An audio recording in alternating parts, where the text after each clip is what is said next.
Boa noite. Vamos então iniciar a segunda noite das conferências falando de Cristo. Temos hoje o prazer de ver o pastor Genoan Lira dentro do tema As Portas do Céu.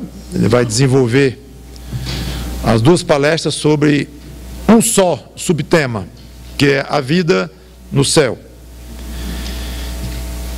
Foi interessante ver pessoas que comentaram: eu já estava com medo daquele inferno ontem muito.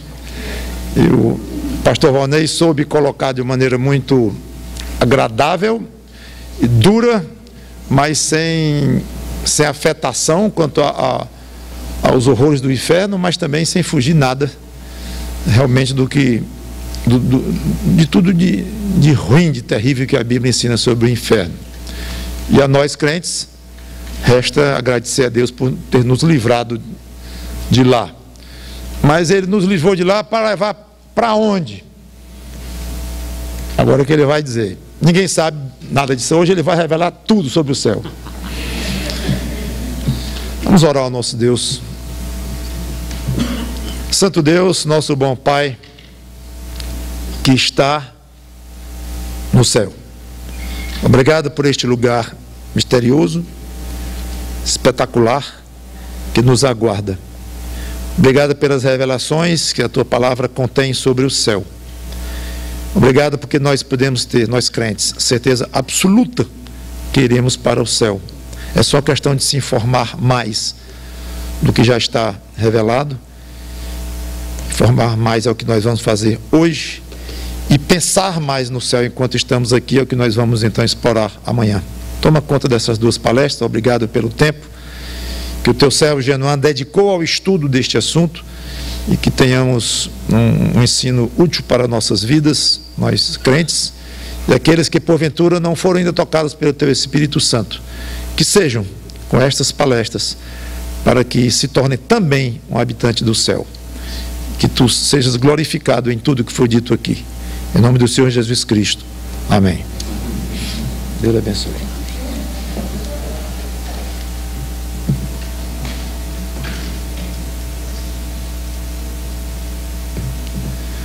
Boa noite.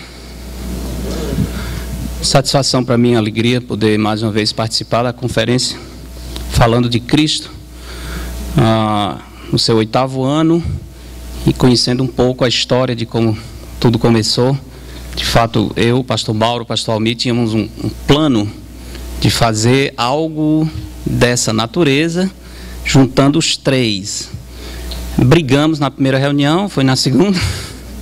Não chegamos a brigar não, mas alguns pontos terminaram não avançando. O pastor Almir foi embora para o Cariri, continuou lá, enfurnado no Cariri, e nós dois por aqui.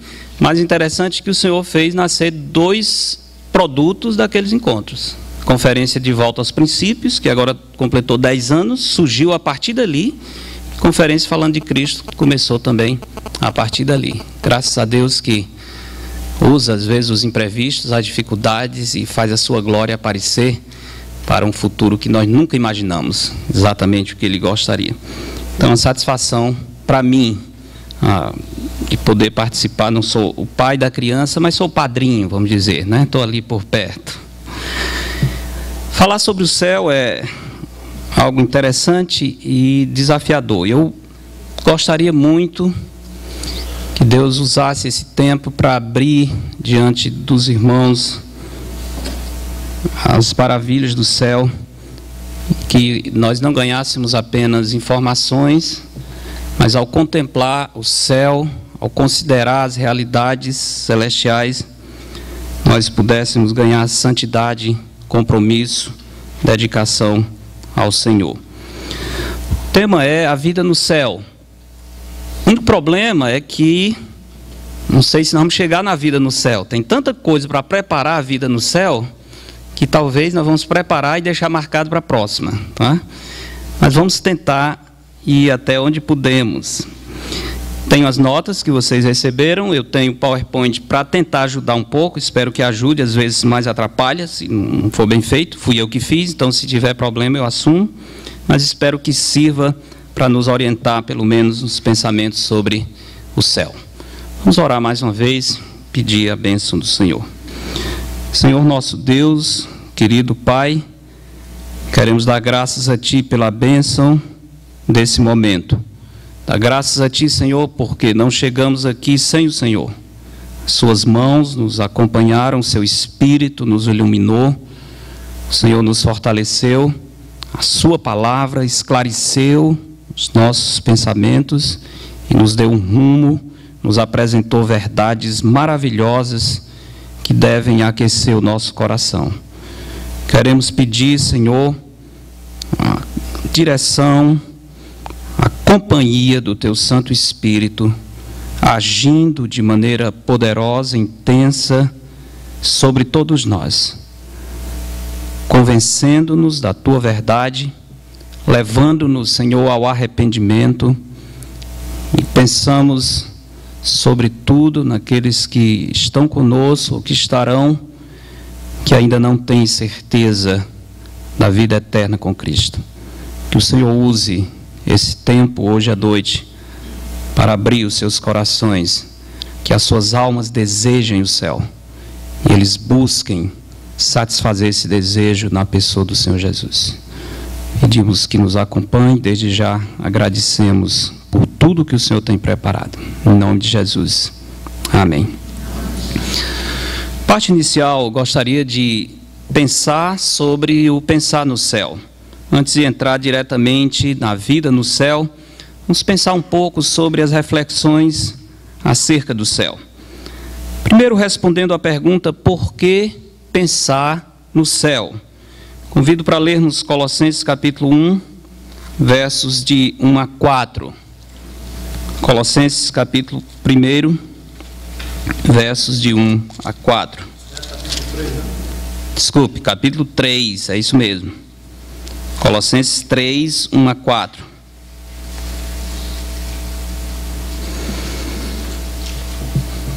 Três, 1 a 4 diz: portanto, se fostes ressuscitados juntamente com Cristo, buscai as coisas lá do alto, onde Cristo vive assentado à direita de Deus. Pensai nas coisas lá do alto, não nas que são aqui da terra, porque morrestes e a vossa vida está oculta juntamente com Cristo em Deus. Quando Cristo, que é a nossa vida, se manifestar, então vós também sereis manifestados com Ele em glória. Lamentavelmente, reflexões profundas acerca do céu são cada vez mais raras na vida dos crentes em Cristo. Esse pecado, eu já estou dizendo que é um pecado, não pensar no céu, não refletir profundamente sobre o céu.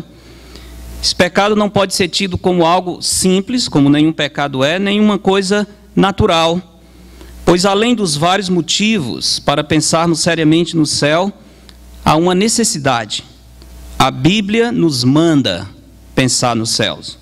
Nós temos um mandamento dado através do apóstolo Paulo, que nos ordena pensar no céu. O que vemos em Colossenses 3:1, verso que lemos agora, onde Paulo nos ordena: buscai as coisas lá do alto. A ordem é para fazer do céu o centro das nossas afeições. Essa é a ideia com o verbo buscar aqui. Isto é, ter nossos desejos voltados para a pátria celeste. Em seguida, Paulo ordena: pensai nas coisas lá do alto. Aqui o mandamento é para fazer do céu o centro das nossas reflexões. Primeiro, o centro das afeições. Busquem o céu, desejem, inclinem o coração para o céu. Depois, inclinem a mente, pensem, cogitem, reflitam sobre o céu. Aqui o mandamento, então, diz respeito a colocar a nossa mente em busca de compreender o céu. O termo buscai, em grego, também é usado para falar da busca ou do questionamento existencial do homem, aquilo que a sua alma anseia. O termo é usado várias vezes no Novo Testamento. Descreve, por exemplo, o filho do homem buscando os perdidos, porque o filho do homem veio buscar e salvar o que se havia perdido, como diz em Lucas 19:10. O verbo buscar aí é o mesmo de Colossenses 3:1. Essa palavra descreve também a busca daquela mulher na parábola de Cristo, que está ansiosa por encontrar a moeda perdida, algo importante e precioso para ela. A palavra também descreve naquela parábola da pérola de grande valor a busca de um comerciante, aquele que deseja, que almeja com todas as suas forças encontrar a pérola de grande valor, parábola em Mateus 13:45. Pelo modo e o tempo verbal, buscai, podemos concluir que aqui temos um mandamento. Concluir que é mandamento, por quê? Porque o modo é imperativo, é uma ordem. Paulo podia ter usado esse verbo em outro modo, ele podia ter simplesmente constatado um fato, usando um modo próprio para isso, que é o indicativo. Paulo podia ter falado de uma possibilidade, usando um subjuntivo, mas ele usa o modo verbal que denota um mandamento, um dever, um imperativo, uma ordem expressa. Por esse modo, então, nós podemos dizer que temos um mandamento que deve ser obedecido constantemente, porque além do imperativo, o verbo é presente, e o tempo presente denota uma ação contínua. Então, resumindo, Paulo está dizendo: busquem, obedeçam o mandamento de buscar continuamente. Não é uma coisa isolada, não deveria ser uma conferência, não deveria ser a leitura de um livro, um encontro casual. Paulo está dizendo que o céu deve estar constantemente nas nossas reflexões. Busquem constantemente conhecer o céu, as coisas lá do alto. Agora, um problema que observamos é o sumiço do céu. O céu sumiu de vários aspectos da vida cristã. Aliás, vocês podem comprovar isso, se quiserem, fazendo uma pesquisa nas livrarias evangélicas e tentando encontrar quantas obras eles têm acerca do céu. Quantos livros estão disponíveis hoje acerca do céu, tratando especificamente desse assunto? Eu diria que, só dando um palpite, que se você encontrar 3, vai ser muito. Você pode encontrar várias coisas e meditações e tal, e algumas revelações, mas não estou falando disso. Eu estou falando de estudo bíblico, teológico, sério, acerca do céu. Não tem quase nada disso disponível para se adquirir. Mas, considerando a forma e a natureza do mandamento de Colossenses 3, podemos dizer que pensar no céu não vai ser algo automático. Não vai ser normal, senão Paulo não tinha mandado. Se o céu fosse algo constantemente, naturalmente no nosso coração, Paulo não teria ordenado que nós fizéssemos do céu a nossa busca constante. Pensar no céu, portanto, é um grande desafio, pois a nossa mente está completamente ajustada e acostumada às coisas da terra. Nós estamos programados, condicionados a pensar nas coisas de baixo. O ato de pensar no céu está sempre sob forte ameaça na nossa vida cotidiana. Ao invés de ser uma realidade central, o céu tornou-se um elemento periférico no nosso pensamento. Isso é uma incoerência, pois dizemos que queremos Cristo, dizemos que almejamos manter comunhão com o Senhor, que nos deleitamos na sua companhia. No entanto, não desejamos o lugar onde Cristo vive. Há uma tremenda incoerência. Não dá para desejar tanto o Senhor sem desejar o lugar onde o Senhor está. É assim que Paulo diz em Colossenses: o lugar onde os salvos que já partiram vivem, o lugar onde Deus está intensamente presente, o lugar onde moram os anjos, o lugar para onde iremos assim que deixarmos essa vida. Não dá para amar tanto a Cristo e não desejar muito o lugar onde Cristo vive. Precisamos corrigir essa incoerência. Eu espero que esse tempo ajude os irmãos a alinhar um pouco seus pensamentos segundo a Bíblia. Pessoalmente, observo que hoje o povo de Deus fala muito menos no céu. muito menos no céu do que antes. Deus me deu a felicidade de nascer em um lar cristão. Se brincar, quase que eu nasci na igreja, mas eu sei que nos primeiros dias não foi tanto quanto o filho do Fred, que literalmente nasceu na igreja, mas foi perto, né? Pelo menos morávamos perto. E o Senhor me deu a bênção, então, de nascer em um lar cristão e viver na igreja. Ser o fim de semana, o passeio, a diversão, tudo era a igreja. E com isso, acompanhando a história das igrejas, o movimento, os pastores. Meu pai posteriormente se tornou pastor, então fiquei muito à vontade entendendo esse ambiente evangélico. E uma coisa que me chama a atenção é que naquele tempo, na infância até a adolescência, nós cantávamos muito acerca do céu. Nós cantávamos. As músicas que se usavam nos funerais, quando um crente em Jesus Cristo era promovido para a glória, nós sabíamos de cor. Nós não precisávamos de hinário. Cantávamos vários hinos. Até hoje eu posso cantar de cor, sabendo até o número. A gente dizia número tal do cantor cristão, né? Não sabia o título do hino, não. Sabia o número. Número 509. Pronto, já 509 já vinha na mente todo o hino, né? Cantávamos sobre o céu. E mais, não se cantava sobre o céu só em culto fúnebre, não. Essas músicas eram parte da liturgia da igreja. Normalmente, nos cultos até evangelísticos, cultos de adoração, normalmente estávamos cantando essas músicas acerca do céu.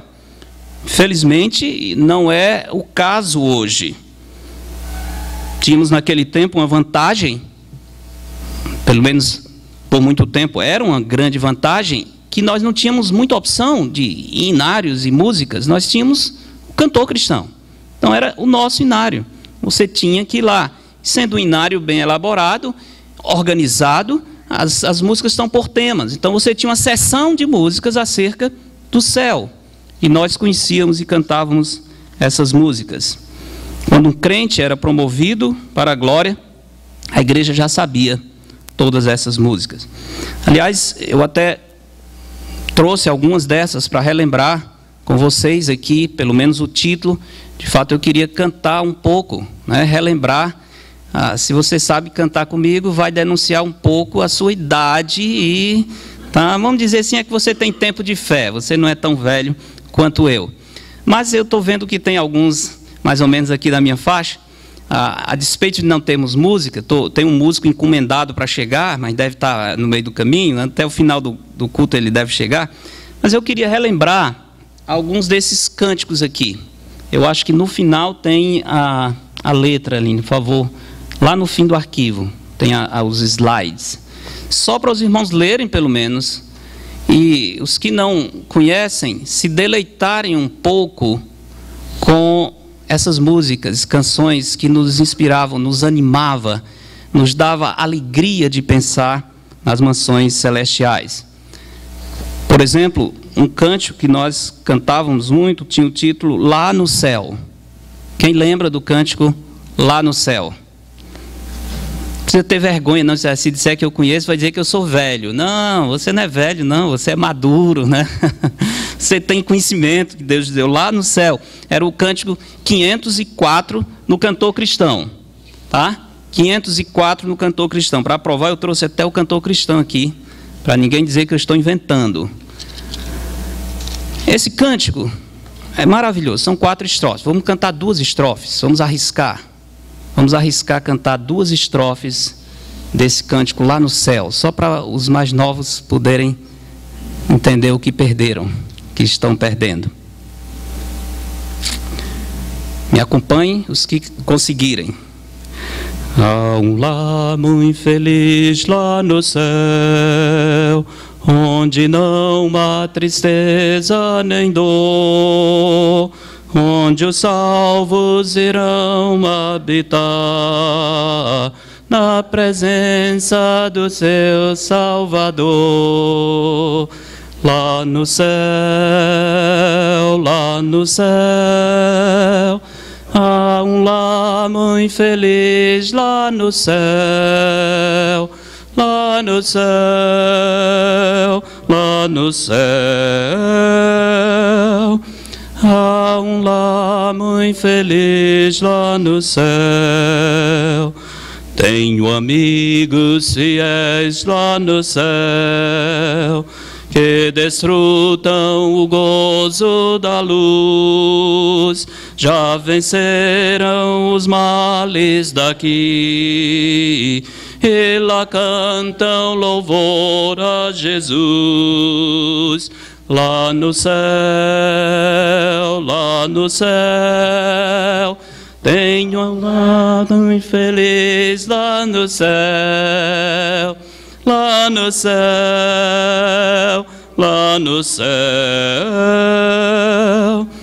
há um lar muito feliz lá no céu. Me enganaram aí, essa parte era tenho amigos fiéis lá no céu. Jerusalém, um outro hino maravilhoso, deve estar em seguida, não? Só uma estrofe, só para relembrarmos também essa música, que diz: Jerusalém excelsa, gloriamo-nos em ti. Alguém lembra? Eu acho que vai sobrar eu, Gilberto e o pastor Amazonito, viu? Tá reduzindo Gilberto aqui, mas pelo menos nós três estamos juntos. Não me deixem só. Vamos cantar pelo menos uma estrofe aqui. Vamos ensinar esses meninos aqui essas músicas, Gilberto, pastor Amazonito. Jerusalém excelsa, gloriamo-nos em ti, afável esperança de todo crente aqui. Radiante é tua porta, que ao longe já se vê, por onde tem entrada o que no Cristo crê. Não é lindo? Isso é só o começo, tem muito mais. Tinha uma música que o título muito interessante, acho que pouca gente vai conhecer, era João Totonho. Alguém conhece o hino João Totonho? Se não foram criança da igreja, era assim que as crianças cantavam o hino junto ao trono, tá? Junto ao trono, eles diziam, vamos cantar o João Totonho, né? Que era o hino 506. 2 estrofes, vamos também do João Totonho, para lembrar essa música maravilhosa. Chega aí para vocês poderem acompanhar também. E aí, Henrique? Pode vir. Pode. Meu músico chegou aqui no meio do caminho, mas está ótimo.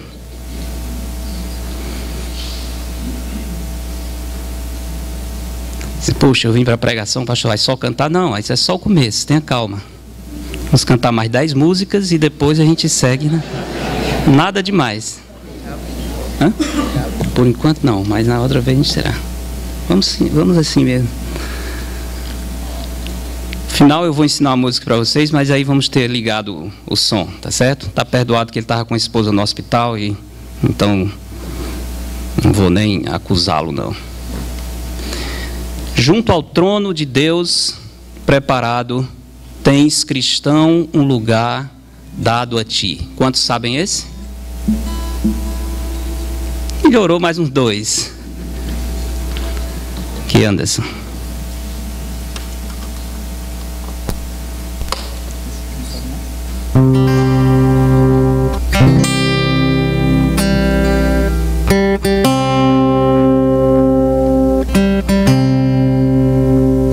Junto ao trono de Deus preparado, tens, cristão, um lugar dado a ti. A prazeres, a gozo exaltado, a delícias profusas ali.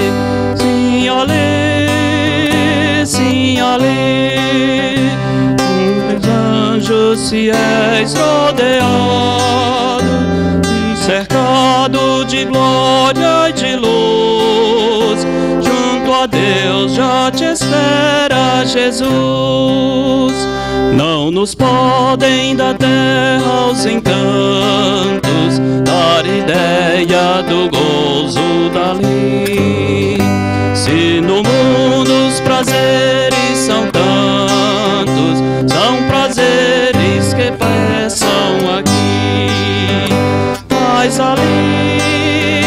mas ali, virtudes eternas concorrem na existência perpétua da luz, para tornar-te feliz com Jesus. Amém? Lindo. Hei de ver meu Salvador. Essa muito mais gente conhece, né? Hei de ver meu Salvador. Velho cantor cristão é o hino 509.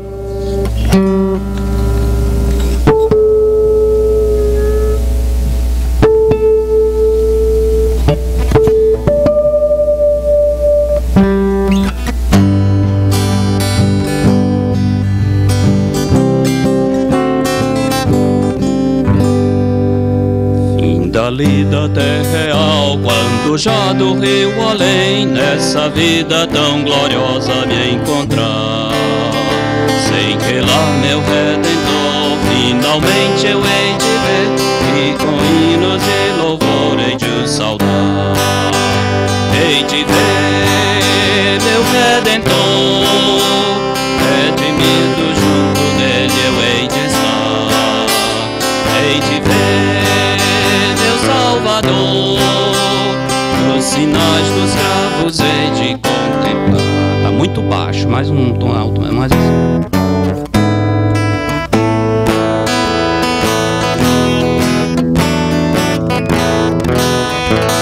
Oh, que elevo divinal, o seu rosto a contemplar, desde a aurora desse dia perenal. Como então meu coração haverá de o exaltar pela graça e compaixão celestial. Hei de ver meu Redentor, redimido junto dele eu hei de estar. Hei de ver meu Salvador, os sinais dos cravos hei de contemplar. Essa pátria de esplendor hei de amigos encontrar, meus irmãos em Cristo lá hei de rever. Mas primeiro que os irmãos, quando ali no céu chegar, meu Jesus é quem eu mais anseio ver. Hei de ver meu Redentor, redimido junto dele eu hei de estar. Hei de ver meu Salvador, os sinais dos cravos hei de contemplar. Pelas portas de Sião, com as vestes a brilhar, onde à noite o canto nunca chegará. Lá no lindo céu de luz, há de Cristo me guiar, e muito perto sim eu hei de vê-lo então. Todos hei de ver meu Redentor, redimido junto dele eu hei de estar. Hei de ver meu Salvador, os sinais dos cravos hei de contemplar. Obrigado, Henrique. No final você volta. Irmãos, essas músicas e outras faziam parte do cotidiano da nossa vida, das nossas igrejas, mas realmente essa é uma necessidade e uma enorme falta hoje. Nós não pensamos no céu, o céu sumiu das nossas músicas, o céu sumiu dos púlpitos, o céu sumiu das palestras, das conferências, das clínicas pastorais. No entanto, o mais preocupante é notar que o céu também sumiu da literatura teológica. O céu sumiu da literatura teológica. Por exemplo, João Calvino, reconhecidamente um grande expositor do Novo Testamento, nunca escreveu um comentário sobre o Apocalipse. Talvez por isso tenhamos algumas divergências. Não estudou especificamente essa parte, não sei exatamente porquê, nunca escreveu um comentário sobre o Apocalipse e nunca tratou do estado eterno em profundidade. O teólogo Reinhold Niebuhr, teólogo americano de destaque, escreveu 2 volumes acerca da natureza e destino do homem. Mas, curiosamente, ele não tinha nada a dizer sobre o céu. Em 2 volumes, nenhuma linha sobre o céu. William Shedd, teólogo antigo, escreveu uma obra chamada Teologia Dogmática, tem 87 páginas sobre a condenação eterna e apenas 2 sobre o céu.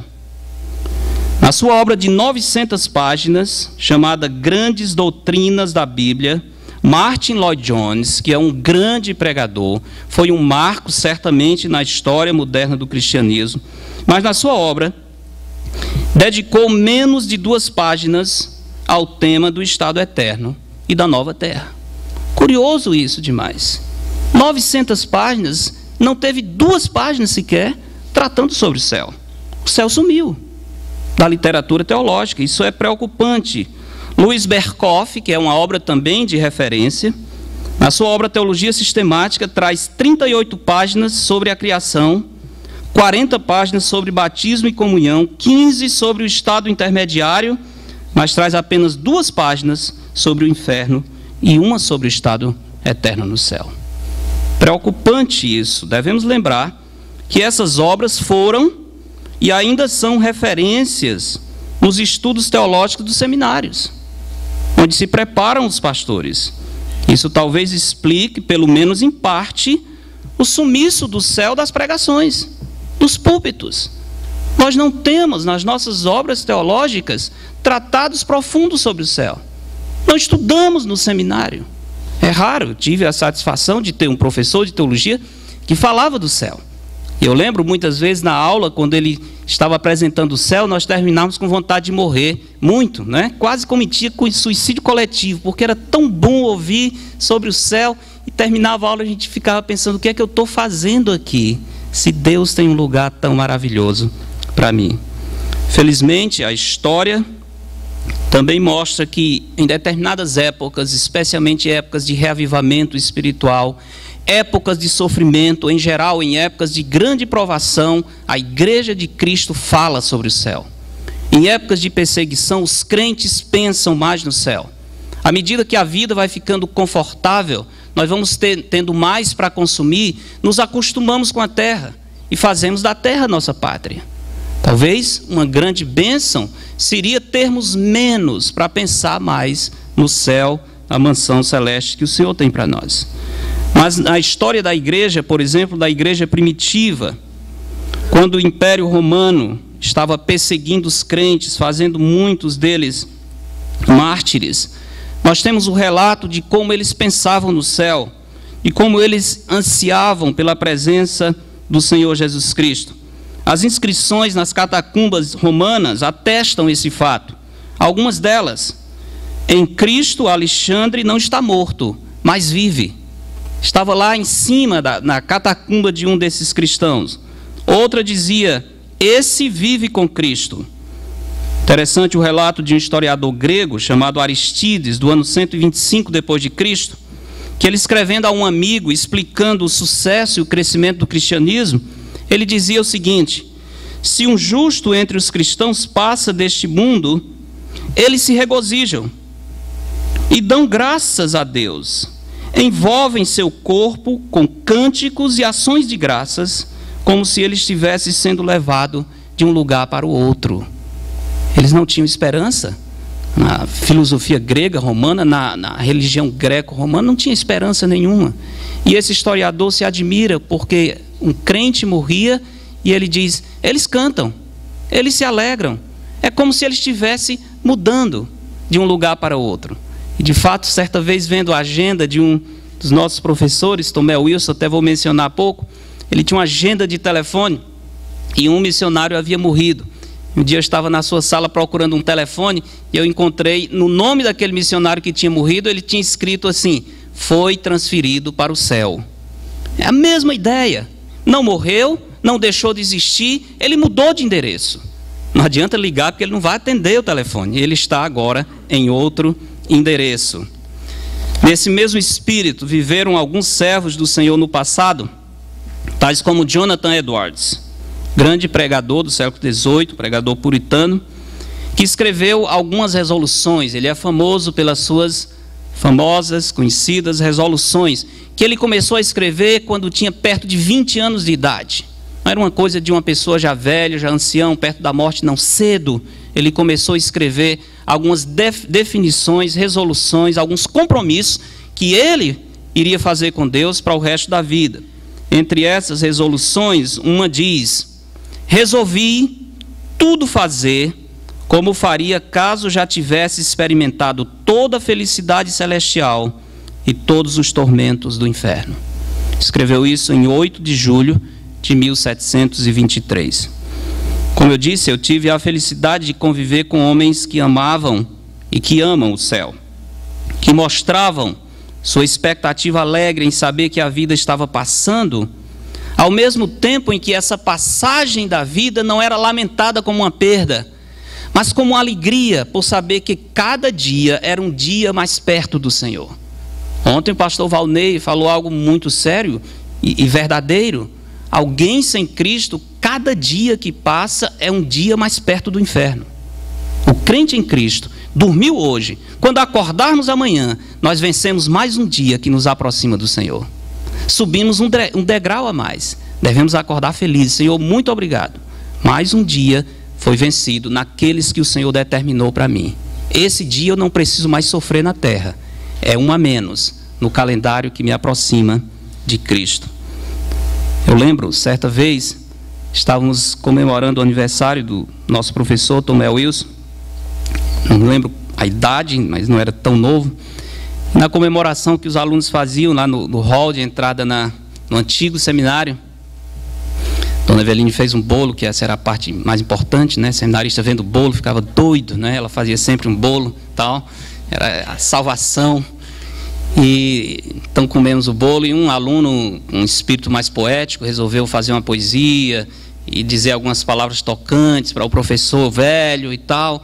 E ele falou assim de uma maneira tão triste: o seu Tomé já está cansado e tal, quase dizendo assim: coitado, né? Que pena, perdeu tudo, está aí só o caco. E eu lembro que o seu Tomé parou assim e disse: olha, deixa eu dizer uma coisa para vocês. Eu não queria voltar nenhum dia na minha vida. O melhor está por vir. Estou com idade? Sim. Já não tenho a mesma força, mas eu não queria voltar nenhum dia. Eu estou olhando para frente. É assim que pensam as pessoas que refletem sobre o céu. É assim que pensava Paulo, que dizia: de ambos os lados estou em aperto. Quais eram os lados que deixavam Paulo em aperto? Ficar aqui na terra ou deixar essa vida e partir para estar com Cristo. Paulo diz: eu fico num dilema. Eu penso em ficar, mas só por uma razão: se o meu viver na carne traz fruto para o meu trabalho. Se não for para isso, não tem sentido estar nesse mundo. Porque estar com Cristo é o quê? Incomparavelmente melhor. Você acredita nisso? É muito fácil ler e repetir, mas você acredita nisso? Estar com Cristo é incomparavelmente melhor. Paulo acreditava. E se lhe fosse dada a opção: Paulo, você quer viver mais 20 anos aqui ou quer partir para o céu agora? Se eu pudesse escolher, eu estaria com Cristo. A vida não está no meu poder. Eu não vou abreviar minha vida, isso não compete a mim. Mas se me fosse dada a escolha, eu preferia estar com Cristo. Agora, lembra-se que Paulo não somente pensava no céu. Paulo conhecia o céu como ninguém. Ele teve o privilégio único de ir ao terceiro céu. Não sei se foi no corpo ou fora do corpo, ele diz, mas foi. E viu, ouviu coisas, ele diz, inefáveis, tão gloriosas que não dá nem para referir em palavras.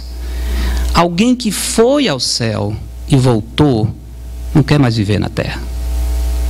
Então Paulo dizia, para mim, só tem uma única coisa que ainda me dá um pouco de estímulo para continuar nesse mundo. A obra que o Senhor me deu para realizar. A missão que o Senhor me confiou. Se essa missão não existir, não faz sentido continuar aqui. Não se justifique pensando, eu não sou pastor, não sou missionário, eu não tenho missão. Você tem uma missão, sim. Deus tem um propósito para a sua vida. E Deus lhe mantém nesse mundo ainda, para que você possa seguir a vontade dele e realizar aquilo que ele lhe confiou. Do contrário, o Senhor não estaria fazendo grandes coisas para nós, porque se está com ele é melhor, por que ele nos mantém aqui? Não teria sido melhor no dia que ele nos salvou, levado para o céu? Teria sido melhor. Se estamos aqui, porque o Senhor espera que a missão que ele nos deu se cumpra. Está na sua bondade nos dando tempo para obedecê-lo. Mas existe uma maneira errada, uma visão falsa de pensar no céu. Conheço crentes, e já li de pastores que detestam, ou detestavam, espero que mudaram, pensar no céu. Eles não queriam ir para o céu. Porque a maneira como eles aprenderam sobre o céu não é uma maneira bíblica, é uma maneira mitológica talvez. Foi-lhes dito que o céu era de uma maneira que não é. E quando eles pensam sobre o céu, realmente não têm nenhum desejo de partir e estar com Cristo. Existe uma visão errada sobre o céu. Talvez essa visão errada é que tira da nossa alma o desejo de ir para o céu. Eu espero que, vendo um pouco aqui, isso mude. O Senhor tire do nosso coração todo o engano, que a gente não tenha uma falsa visão. Não sei se já ouviram a história do irmão que foi visitar o outro, dois, e o irmão bem doente, o outro chegou, saiu da quarto e disse para o irmão: irmão, parece que o nosso irmãozinho aí não vai longe não. Eu acho que em breve ele vai para a glória. O outro disse: irmão, não diga uma desgraça dessa não. Imagina só, né? É melhor vai ficar aqui e ir para a glória, não diga uma desgraça dessa. Imagina a concepção, a morte como uma desgraça, né? Quando de fato o crente não pode ter a morte como uma desgraça. Pensando nessas músicas que eu falei, que nós cantávamos, havia uma música que eu cantava quando criança, que a igreja cantava, mas que me deixava intrigado. Eu cantava, mas não cantava bem não, porque na minha mente infantil não descia bem os versos da música. Eu acho que eu até coloquei aí para vocês. Da linda pátria estou muito longe, triste eu estou. Aí já me entristeci com essa frase. Como é? Eu sabia que a pátria era o céu, e eu não estava triste de jeito nenhum por não estar lá. Eu estava alegre porque estava na terra. E aí ele dizia assim: triste eu estou. Como é que alguém não está triste porque não foi para o céu? Na minha cabeça infantil isso não batia. Eu tenho de Jesus saudades. Quando será que eu vou? Eu dizia: não quero ir nem tão cedo, está ótimo aqui. Passarinhos, belas flores querem me encantar. Ó vãos terrestres esplendores, não quero aqui ficar. E eu dizia: eu quero, eu canto. Eu cantava, mas como eu digo, eu cantava relutantemente, porque eu entendia o que estava dizendo. Eu não concordava, eu achava estranho, tá? Mas sabe por quê, irmãos? Porque não tinha aprendido o que é o céu. Não tinha tido o privilégio de examinar as Escrituras e perceber as maravilhas do céu. Certamente a pessoa que compôs esse verso, ele sabia o que estava dizendo. Ele está dizendo as coisas mais lindas desse mundo, as flores, os pássaros, que trazem esse encantamento, esse deslumbre. Isso é um engano. O que eu quero é estar com Cristo. Eu não quero aqui ficar. Certamente naquela época, com a minha mente infantil, não conseguia compreender isso. Era complicado, porque eu queria ser sincero, eu temia a Deus e não queria cantar o que não fosse verdade no meu coração. O problema é que eu não tinha conhecimento bíblico do céu, como eu suspeito que muitos crentes não têm, infelizmente. As descrições eram vagas do céu. O que a gente sabia do céu? O que nos era dito sobre o céu? Eram descrições vagas, nebulosas, às vezes míticas, simplesmente. Céu era sinônimo de monotonia, silêncio, apatia, obscuridade, basicamente. Algo sem vida, sem graça, cinzento, talvez sentado numa nuvem, aqui e acolá um acorde angelical, numa harpa, tá? Mas isso, outras vezes, pensar, o céu vai ser um culto, a eternidade, um domingo longo, um culto que não acaba. não vou aguentar, né? É grande demais esse culto, né? Não tem nenhuma segunda, nenhuma terça, é só domingo. E aí você ficar pensando, poxa vida, vai ser difícil aguentar esse longo culto. Não é isso, nós não entendemos nada, não me disseram o que era o céu, e eu não tive na época a curiosidade de ir nas Escrituras. Graças a Deus que o Senhor nos dá oportunidade para rever isso. O céu não é monotonia, o céu não é uma coisa nebulosa, não é sem graça, sem vida. O céu não é expressão do nada, exatamente o oposto, irmão. Tudo o oposto do que você talvez pense sobre o céu, exatamente o oposto. Os maiores prazeres dessa vida são uma pequena sombra das glórias do céu. Pense no maior prazer dessa vida. Não existe prazer nessa vida sem dor. Não existe prazer puro e pleno em todas as suas facetas. Não existe. Pense em todos os prazeres, em qualquer prazer dos mais arrebatadores que você pode desfrutar nessa vida. Isso é uma lembrança pequena do prazer no céu. As coisas melhores dessa vida são sombra do céu. As coisas piores dessa vida são uma pequena sombra do inferno. Mas Deus tem nos preparado para um lugar de gozo e glória. Muitos têm essa visão do céu, mas são como os saduceus, que não entendiam a eternidade. Jesus disse para eles por que eles não entendiam. Errais não conhecendo as Escrituras, nem o poder de Deus. Se conhecessem as Escrituras, não ficariam com tantas dúvidas, tantos conceitos vagos. Concordo com o pensamento de que essa ideia errada sobre o céu tem raiz no nosso coração pecaminoso. Mas a sua origem final, irmãos, é no próprio Satanás. É Satanás o autor dessa visão errada sobre o céu. Porque quando nós conhecemos o céu, a nossa vida cristã muda. Quando nós conhecemos o céu, nós vamos servir melhor ao Senhor. Quando conhecemos o céu, nós seremos bons soldados de Cristo. Quando conhecemos o céu, nós vamos buscar os tesouros celestes. Nós não vamos estar preocupados com os tesouros da terra. Isso é tudo que o inimigo não quer para nós. Então ele tem um interesse enorme em fazer com que essa ideia nebulosa, enganosa do céu se perpetue no nosso meio. Porque isso tira de nós o vigor espiritual que resulta do conhecimento da morada celestial. Satanás certamente é o autor desse terrível engano. Ele faz isso de várias maneiras e distorce tanto a realidade do céu quanto a do inferno. Satanás apresenta a ideia exatamente ao contrário das Escrituras. O que na Bíblia é sinônimo de gozo, prazer, dinamismo, progresso e crescimento, Satanás diz que é apatia. O céu seria apatia.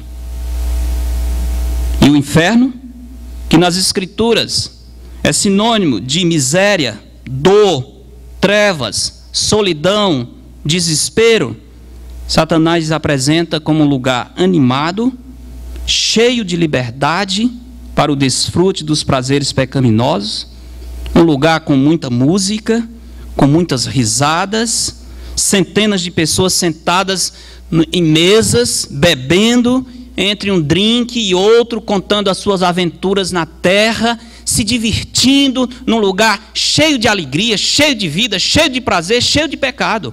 Entre eles, curtindo o inferno. Exatamente o oposto. No inferno, a miséria de uma pessoa se alivia com a presença de outro, mesmo que esteja em miséria. Por isso, no inferno, a solidão é total e absoluta. Nem uma pessoa miserável como os outros condenados vai estar perto para compartilhar esses momentos. A prova disso é o rico, que ele disse para Abraão: manda Lázaro avisar os meus 5 irmãos, para que eles não venham para esse lugar. O homem já sabia que se os irmãos fossem, eles não iam se encontrar.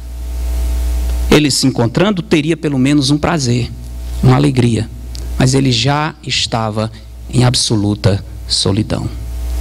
Satanás diz o contrário: solidão, tristeza é no céu, tudo azul, tudo branquinho, tudo muito limpo, nenhum barulhozinho, aquele silêncio de um cemitério à meia-noite, uma coisa sem vida. É o contrário, é exatamente o contrário. Satanás distorce as Escrituras para tirar de nós o prazer antecipado de querer estar com o Senhor Jesus Cristo. Entendo que nós muitas vezes temos dificuldades porque alguns conceitos sobre o céu ficam misturados na nossa mente. Gostaria de lembrar isso.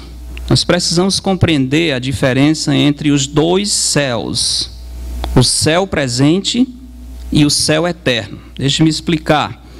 Antes de prosseguir aqui tratando sobre as maravilhas do céu, devemos fazer algumas considerações teológicas importantes. Preciso entender que quando a Bíblia fala do céu, pode estar se referindo a dois locais diferentes, embora com características bem semelhantes. O primeiro, que é o céu presente, é o local para onde vão os que morrem em Cristo imediatamente após saírem dessa vida. É chamado na Bíblia de paraíso, seio de Abraão e às vezes céu. É muito melhor do que esta vida. Já estaremos na presença do Senhor imediatamente, estaremos convivendo com os amados que já partiram, não estaremos isolados esperando a ressurreição, saindo dessa vida, estaremos diretamente em contato com o Senhor e com os nossos amados salvos que já partiram. Não sei se já pensaram nisso, se há uma coisa que não vai perdurar na vida de uma família crente salva em Cristo, é saudade. Não vai ter isso. Pode ter uma separação momentânea, mas imediatamente, quando partirmos, e vamos partir logo, estaremos todos reunidos de novo. É uma felicidade você ter familiares convertidos, por isso temos que orar e falar de Cristo. Porque um dos momentos gostosos na nossa vida é reencontrar a família, não é? Todo mundo trabalha, todo mundo corre, às vezes mora em lugares diferentes, e aqui acolá, fim de ano, um feriado e tal, reúne a família. É muito bom. Às vezes a gente fala as mesmas besteiras da infância, repete as mesmas histórias toda vez. Eu fico pensando nos filhos, assim, essa história eu já ouvi 500 vezes, né? Mas nós vivemos aquelas besteiras, aquelas bobagens infantis, e a gente repete as mesmas histórias, ri das mesmas coisas, relembra as mesmas cenas. É bom a família junta, é maravilhosa a família junta. Agora imagina a família junta num lugar sem pecado, sem malícia, sem dor, na presença do Senhor Jesus Cristo. Imagina essa reunião familiar. Não existe nada que se compare. Os que estão com Cristo hoje estão juntos com seus parentes, amigos, irmãos, que foram salvos pelo Senhor, que viveram juntos, que trabalharam juntos na obra do Senhor. Honestamente, quando visito alguém que está perto de morrer, eu lembro uma irmã em Boa Vista, Roraima, serva do Senhor, chamada Maria Coelho, mãe do Geber Coelho. Nós visitamos pouco antes, uma mulher muito dedicada ao Senhor. Eu lembro quando eu saí, ela não tinha muito mais tempo, de fato ela partiu para o céu logo depois, mas eu lembro quando saí falando para a Aline, eu devia ter mandado um recado para o meu pai por ela, eu devia ter mandado um recado, né? Ela achou graça e disse, não, é sério, eu devia ter dado um recado. Dito para ela, olha, diga lá ao meu pai que atualize as coisas lá. Embora eu ache que ela atualiza por si. Embora eu creia, biblicamente, que ela chegando e diz, olha, o senhor é o pai do Genuano? Sim, conheço, casou com uma menina da minha família e tal. Está lá, mora lá no Nordeste, tá? Sim, ele está aí. Meu pai já deve ter encontrado outros. E ele continua naquela igreja? Sim, continua. O negócio está feio lá, mas ele continua lá. Desistiu não, continua lá. Não, isso é brincadeira. Não, irmãos. Vamos falar já sobre isso. É assim mesmo. Eles se encontram, eles se atualizam, eles conversam sobre os outros. E eu digo mais, eles oram por nós. Eles estão em contato com a nossa história. Eles contam o tempo. É assim que os salvos em Cristo estão vivendo hoje no céu. Nós não temos contato. Para nós ficou aquela ausência, mas eles estão muito mais conscientes e perto de nós do que nós pensamos. Felizes com o Senhor, contando os dias da volta de Jesus, ou do nosso encontro com Ele.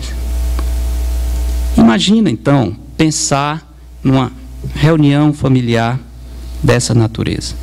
O céu presente é assim. Essa é a descrição do céu presente. Estar com Cristo, reencontrar os salvos no Senhor, é viver num lugar maravilhoso que é descrito como paraíso, mas ainda não é o lugar final. Já é muito melhor do que essa vida, mas ainda não é o céu futuro. O céu presente é mais propriamente um ambiente angelical. Não que nós seremos anjos, já explicar isso. Mas é um ambiente mais próprio e adequado para os seres angelicais e é um ambiente separado da terra. Nenhum contato com a terra. O céu futuro é mais um ambiente humano, ligado, conectado com a terra, porque vai se unir aqui com esse mundo. Será uma nova terra, estaremos habitando em uma nova terra, a habitação dos salvos e de Deus. O céu futuro vai ser a fusão entre o céu e a terra. A fusão entre o céu e a terra. João fala, vi novo céu, nova terra. Deus vai habitar conosco na terra renovada. A morada do Senhor há de descer para esse mundo. E essa terra vai se transformar no céu. Vai ser a junção de todas as coisas. Isso é parte do propósito do Senhor na redenção. Olha Efésios capítulo 1. 2 versículos breves sobre isso. Efésios capítulo 1. Eu estou sem relógio aqui, viu, Mauro? Você me deu um toque aí quando... Agora? Nós vamos até meia-noite? Como é que é? Tá, deixa-me parar essa primeira parte aqui já e a gente volta na segunda parte mais especificamente com... Tá, mas olha Efésios capítulo 1.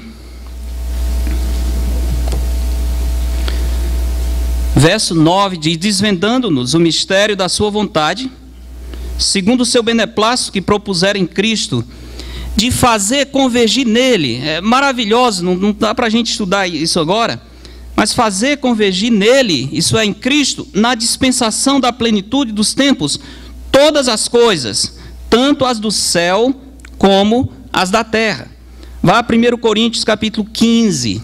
Veja, o propósito do Senhor estabelecido em Cristo é convergir nele todas as coisas, tanto as do céu como as da terra. Isso é, esses ambientes separados vão ser unidos, unificados, como resultado do trabalho redentivo, redentor do Senhor Jesus. 1 Coríntios capítulo 15, final desse capítulo,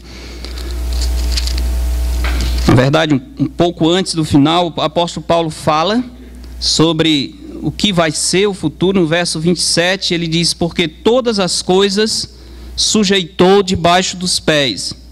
E quando diz que todas as coisas lhe estão sujeitas, certamente exclui aquele que tudo lhe subordinou.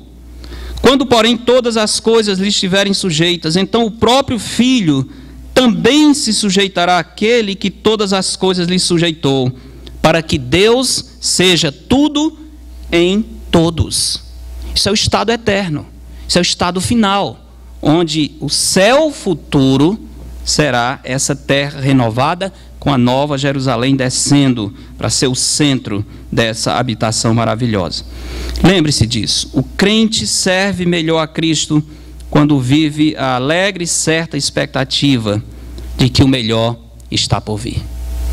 Vamos servir mais a Cristo se tivermos no coração essa certeza, o melhor Deus ainda vai nos dar.